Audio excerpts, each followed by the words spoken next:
pagbabalik at salamat sa pagbisita bago man o bumalik na. Salamat po.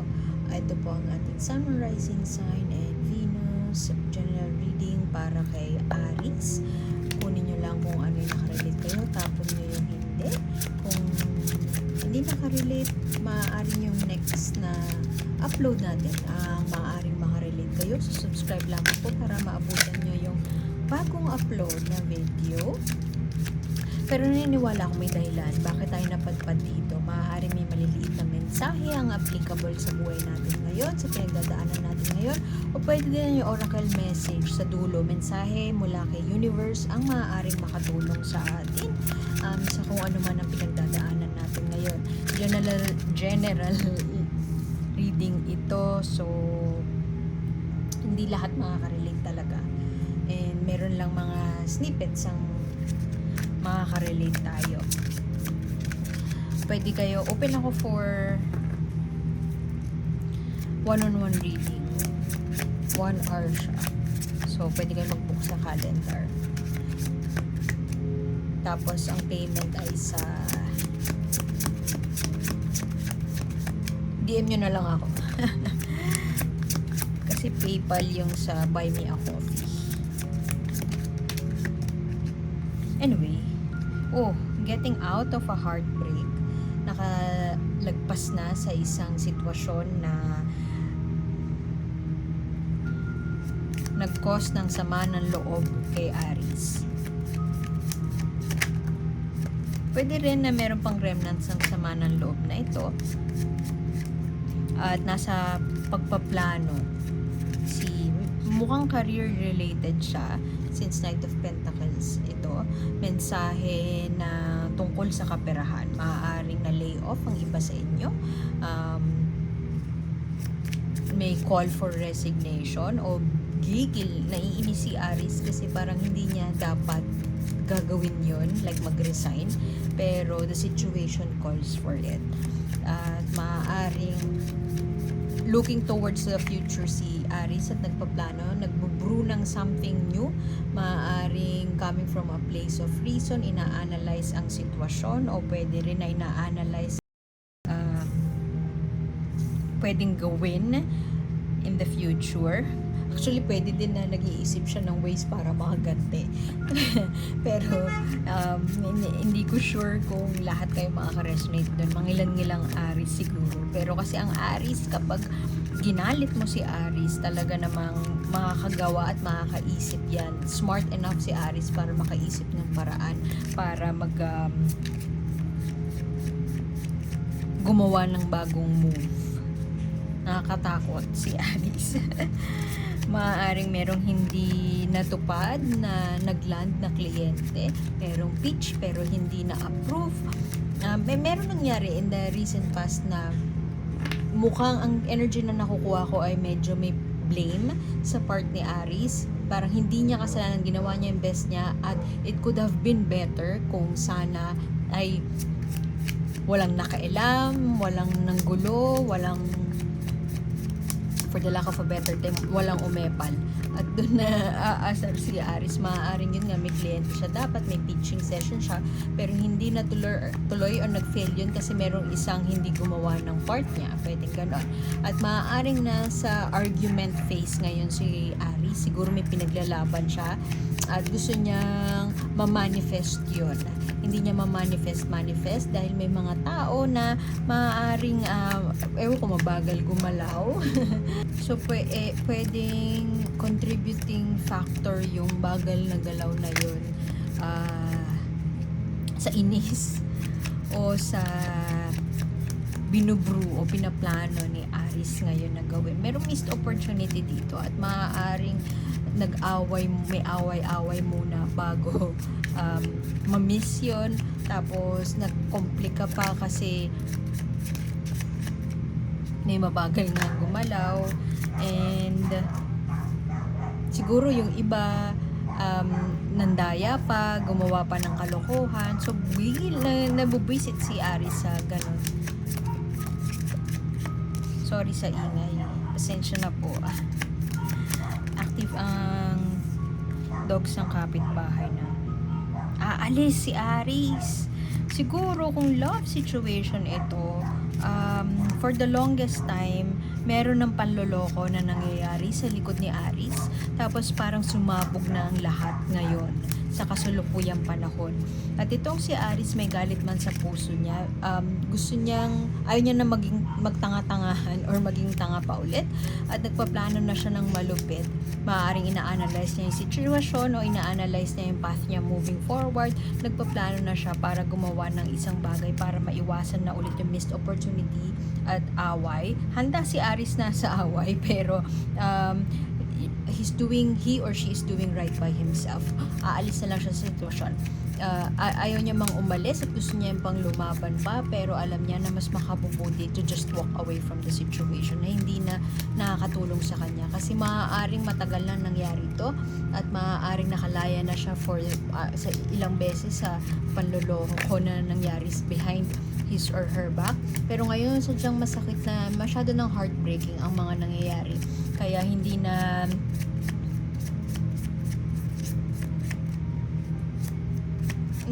bet ni Aries na magpatumpik-tumpik pa. Aalis na lang siya. At channel niya yung talino niya para magpakalayo-layo or mag-isip ng game plan moving to the future. Kasi matalino si Aries at alam niya ang action-oriented si Aries. And alam niya kung paano gawa ng paraan o umaksyon base sa idea na naisip niya. Action, go-getter si Aries. At gusto niyang ako naman. Maaaring mananahimik muna si Aries, hindi makausap ng mga kaibigan. I mean, alam mo yung sitwasyon na alam mo kung paano gaganti at alam mo kung paano lalabas yung baho ng kabilang side, pero Aries is not choosing to do that. Coming from a higher place, alam niya na nagpakawala na siya ng masasakit na salita or nakipag-away na siya, nakipagtalo na siya, pero ako naman, hindi na ako makikipagtalo, alis na lang ako, yung ganon. Maaaring yung iba sa inyo merong pinag-aawayan na let's say anak, yung custody ng bata ang pinag-aawayan. Merong ang hurdle siguro ni Aries ngayon ay nasa kanya yung burden of proof, meaning siya yung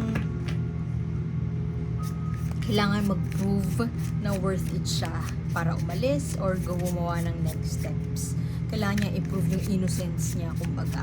Merong isang bagay, pwedeng Capricorn ang kadil ni Aries, at masyado ding, kung matapang si Aries at matalino, matalino din yung katunggali niya. Pwedeng ito yung partner mo.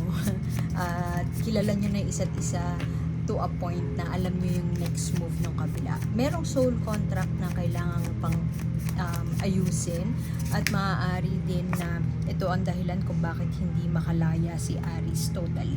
Merong isa sa inyo sa partnership na ito hindi cooperative. Halimbawa, kailangan tapusin kung career to, kailangan tapusin ni Aries yung kontrata niya. Gusto niya ng immediate resignation pero hindi niya magawa kasi nasa contract na, let's say, at least 2 weeks notice. Kung ano naman to, kung love situation, maaaring mayroon kayong pinagtatalunan na common, like conjugal property. If not conjugal property, let's say anak, yung custody ng bata, at hindi cooperative yung isang side. Ayaw mag-cooperate. Pwede din na si Aries yung longing for parang I need answers, ganyan, pero hindi cooperative nga yung kabilang side, o let's say pinabarangay niya na pero or pinapulis niya na, pinablotter niya na, pero nag-intervene yung abogado, yung ganun. So parang nakaka-frustrate, nafo-frustrate siguro si Aries sa bagal ng mga proseso, bagal ng mga bagay-bagay.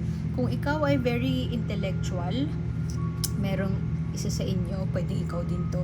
Gusto niya, ayun nga, ayaw makipag-cooperate. Gusto niya my way or the highway. Kung ano man yung naplano ni Aries, hindi nangyari dahil nag-resurface itong issue na ito at maaaring ito nag-cause ng heartbreaking moment. Siguro may expectation si Aries na mangyayari somewhere down the road pero hindi nangyari dahil sa isang tao na maaaring gumawa ng isang bagay na nag-derail or nagpa-delay ng sitwasyon. Merong somebody around you na trying to trick you into something. Pero si Aries parang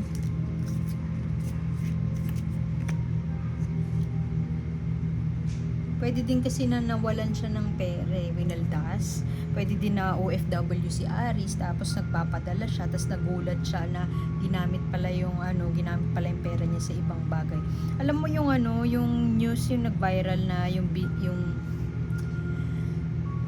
nagreklamo sa BDO, umiiyak siya kasi nakuha na withdrawhan yung funds niya on a passbook account, yung OFW. Turns out kamag-anak niya pala yung nagwadlas ng pera. Parang ganung moment. Merong siguro yung iba sa inyo nag-invest, may ipon, tas nagamit ng ibang tao sa ibang paraan. Matagal na tong issue na to sa pera. Merong for the lack of good words to say, nag-ipon si Aries, nag-i-invest, nagpapadala, pero winaldas. So parang gusto niya na magdamot ngayon or mag-come to a place na ako naman, ganun si Aries. Pero alam niya na hindi niya 100% mapupull out yun kasi merong contract, may soul contract siya na kailangan, may obligation siya. And that could mean yung parenthood, yung fatherhood, motherhood, at obligasyon niya yun dun sa bata na nandun sa kabilang side. O pwede din na yun yung pinag-aawayan yung bata. Matagal ng issue to yung give and take, equal give and take or equal power relation sa connection na ito. At matagal nyo nang isantabi yung pag-uusap. Elephant in the room siya kumbaga. Sinasantabi nyo yung pag-uusap ukol sa bagay na ito. Yung kasunduan, pwede mang pera, conjugal property, yung pagpapadala, pagmamanage ng resources ng maayos. Pero si Aries, ayan looking forward to the future siya at nagpaplano. Coming from analytical, ayaw niyang mag-rule yung emotions niya sa pagkagawa ng desisyon. Pero Tower moment, anything that is not built on a solid foundation will fall apart, masisira, mawawasak, pero hindi pa nangyayari yun kasi mukhang pinapatagal pa. Isa sa inyo nagpapatagal pa ng issue na ito, maaaring may nasaktan na, lumabas na ang katotohanan, gusto nang umalis, pero ayaw pa rin i-confront na parang itigil na natin to. Mukhang meron pang konting pag-uusap, negosasyon, at pananahimik, mukhang mananahimik mo na si Aries at hindi mo nagagawa ng isang bagay na very very drastic. Pero overall si Aries ayaw niyang pumunta sa posisyon na magde-decide siya based sa emotion niya. Siguro doon nang gagaling din yung decision ni Aries na hindi muna ako makikipag-usap, hanapin ko muna kung ano yung bagay na hanapin ko muna yung peace of mind ko. Pwede iba sa inyo soul searching, ganyan. Kunin natin kung ano yung mensahe sa'yo ni Universe. Anong gusto mong sabihin? Anong kailangang malaman ni Aries ukol sa sitwasyon na ito? Para siyang alam mo, nangingibabaw yung utak mo at nangingibabaw yung kagustuhan mo na hindi gamitin yung emosyon para sa decision making, which is a good thing, pero at the same time yung magiging decision mo moving forward may puso doon. So medyo case siya ng utak at puso na issue o pagtatalo. Maganda to kasi it's a positive affirmation na alam mo na kung ano yung gagawin. Huwag mong hayaan na yung mga tao sa paligid mo ang magsasabi kung ano ang dapat mong gawin. Magtiwala ka sa sarili mo, magtiwala ka sa desisyon mo. Don your wish hat. Ibig sabihin nito, anong kapaniniwalaan mo ikaw na magician at kaya mo mag-step into your power, o just some creature na hindi mo katulad yung iba pero ikaw yung lowest of the low creature. Yun ba ang paniniwalaan mo? Tingnan mo yung paa niya, parang manok pero ang ganda-ganda ng mukha niya. Pero overall, maganda siya, 'di ba? Maganda siya. Anong paniniwalaan mo? Yung kung ano yung tingin mo sa sarili mo o yung sinasabi ng ibang tao sa'yo at yung pagkukumpara mo ng sarili mo sa ibang tao. Affirmation to na nasa yung authority at power nasa sa'yo. Hindi siya ibig sabihin is mag-assert ka ng power sa ibang tao, pero it's more of saying yes to yourself and stepping into your power. Kung ano yung tingin mo na tama at nararapat para sa'yo, kung aalis ka na, mananahimik ka ba, sabihin mo ako naman, magdadamot ka na, sabihin mo ng kamag-anak mo, ang damot naman nito, porket ganyan. I mean, huwag ka makikinig sa mga ganon. Very, very toxic. Common yung ganon, di ba? I mean, kung para sa'yo tama na panghawakan mo yung pera mo sa paraan na tingin mo makabubuti sa pamilya mo at para sa sarili mo, so be it. Kasi, yung iba ang opinion, madamot ka. Pero para sa'yo, pinapangalagaan mo lang yung pera. Kung yun ang tingin mong tamang gawin, pangalagaan ng pera, kebs na kung sabihin nilang madamot ka kasi it doesn't really matter. Tatagal at tatagal lang ang sitwasyon at eventually, gagawa din si universe, mag-intervene din si universe, gagawa din siya ng sampal sa mukha kapag hindi mo pa siya in-address ngayon. So, kung hesitant ka na mag-take action, ayusin ang kaperahan dahil lang kinukumpara mo yung tamang desisyon sa sinasabi ng iba, then itong sinasabi sa'yo ni universe, you have the power to trust yourself, one, and you have the power to execute it at sa katuparan yun base sa tingin mo kung ano ang tama para sa'yo. Slow man, doesn't matter, manalig ka at pagkatiwalaan mo ang sarili mo. So, iwan ko na yun doon, Aries. Ikaw si Aries, remember, you have the power, you have the authority, you have the fire, at kaya mong mag-manifest kung ano yung kung saan mo ilagay yung attention mo or yung mind into mo. So, sana nag-make sense and pasensya na po sa ingay at salamat sa pagbisita. Sana makita ko po kayo ulit. Ako po si A. See you soon. Like, share, and subscribe lamang po for more readings. Bye-bye!